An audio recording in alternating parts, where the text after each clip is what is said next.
Simon and Garfunkel and America from BBC Tees, 25 to 3. Alan Spence is our after two guests today.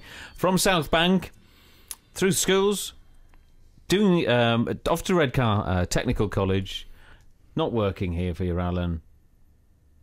Go work in the works, which he did, Smith's Dock, and various places. And then all of a sudden, you become a student nurse at Jimmy's in Leeds. Right. Yeah. Where the heck did that come from? Because that's a bit of an about turn, isn't it? Well, one aspect that we've not talked about is I was a member of Grangetown Boys Club, and everybody was. I think everybody has had to have been. Or gone to Joe Walton's as well. Absolutely, yeah. Great rivals they were at football. And through that, Bertram Woodwoolley, it was his full title. He had some connection with Dorothy Heathcote, the famous drama teacher who sadly recently died, and they were involved with this fab organisation and this other. So we also got involved, and I began to think, not really wanting to spend my life as a welder, what else can I do? Initially, I applied for a porter's job at Middlesbrough General, and when the card came through the door, it was addressed to Mr. F. Spence, and my mother said, "Oh, they've obviously got the wrong address." And I said, "No, I've applied for a job." And she just looked at me and she said, "Wait till your father gets home." Immortal line. Yeah, and of course, why did you want to do that, though? I mean, all the jobs you could have done, and then you end up at St James's in Leeds, moving away from home. Yeah. Well, I think they took me. That they thought I would deliver the goods, as it were. But I think really, as I say, it was part of that sort of developing my awareness of things other than industry and other parts of life and attitudes and everything. Were you wanting to break out? Well, I think in fairness, my father, albeit semi-skilled, had travelled around. He'd worked in County Durham, he'd contracted, and whether I got some of that gene as well, and so therefore, while you still can have some sort of control of your life, but I think it was some of the earliest steps on my road to being a teacher. I was just trying other things, having a look. When you realise that 80% of, I don't know so much about it now, but certainly 80% of people who are hospitalised are for ingrowing toenails and hernias, it's no big deal. You know what I mean? And I got sick of having, I think it was about £60 a month, and I was saving money. I mean, I was living in the nurses' home where you were treated. You weren't allowed to. Some nursing homes, the sexes could mix. But ours, we had to protect the international nurses because they would be vulnerable and this, that, and the other. So you're a lifesaver on the ward, but when you're cheap labour once you're off duty, and you can be treated as such. And so a combination of things. I just thought, I can't stick this. I'm sick of having no money. It's no big deal anyway. So you decided to move on? Yeah, I decided to move on. Yeah. I always think. And, I see the same when I was at school, same generation, that there was always people at school, at college with me, who were desperate to get away. They just wanted, as soon as they'd finished their schooling or whatever, bang, they were off. Somewhere else. Didn't matter where it was, as long as it wasn't round here. And I still think that happens today. However, I mean, you've moved away, you still live down south, but your heart is very much here, isn't it? Oh, yeah, because of the research and the writing and everything. People are very kind to me. I have a good crack when I come up here. And I actually find that if I don't come up on a regular basis, I actually miss it. I mean, it doesn't please my wife too much, but, I do need to come up on a regular basis. And hopefully that will be the case if and when more work comes up. But... yeah, and as I say, it's writing about what you know. Just talking about the first play that I wrote, Nowt, like this in America, my friend Norman Willie, who's now a vice principal at Eston Park School, was the shop steward on the Blast at the time.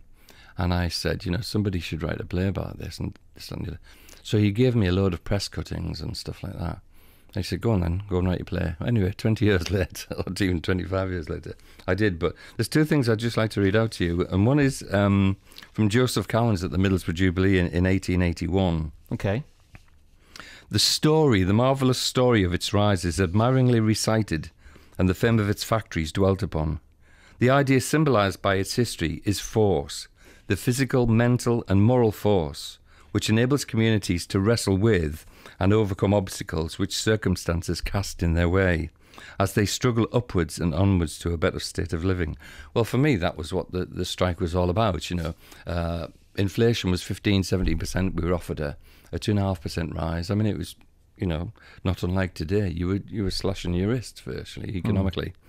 Then I found this quote from The Guardian in March 1983.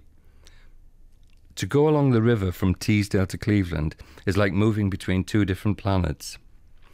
The drive from the stunning scenery to the slums of South Bank is a shaming experience, and the two places should share the same country, let alone the same river.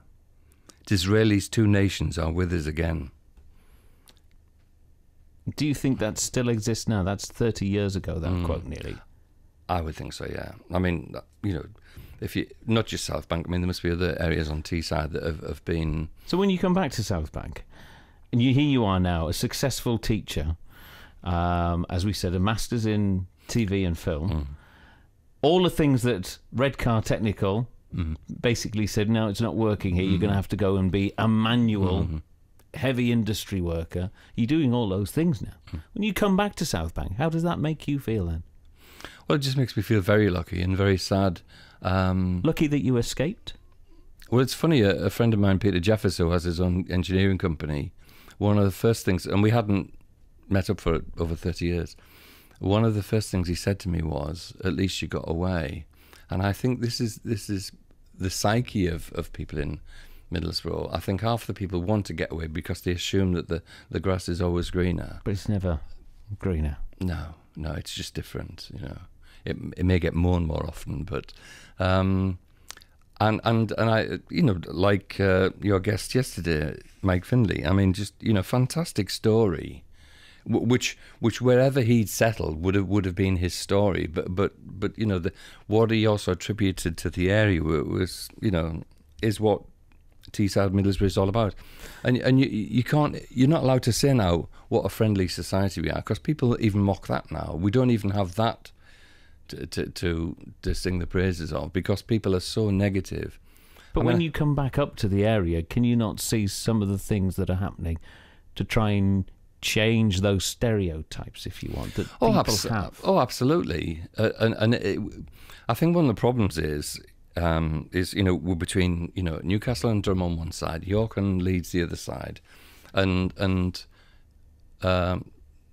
I mean, how long did it take, despite all the wealth generation on Teesside, how long did it take us to get a university to be accepted as academically good enough or worthy enough to... this is an observation. I'm not being critical. I just think we've been badly served. And some people say, well, perhaps we've got a chip on our shoulder. Well, I don't know. Other people might say, well, come back to the area, Alan, and help us change it. Well, in a way, I'm sort of trying to do that with the plays, because... Alan Ayckbourn would say, if you're starting to write plays, write for no more than 5 or 6 characters. Now, if you do that I'm not clever enough to write a community play about 5 or 6 people. I need to have more characters than that. And the other side of that is that if you don't involve more people, where are people's access to the arts? We've got experienced actors in the show. We've got people doing it for the first time, just want to give it a try. And all we ask is that they commit themselves and work as part of a team.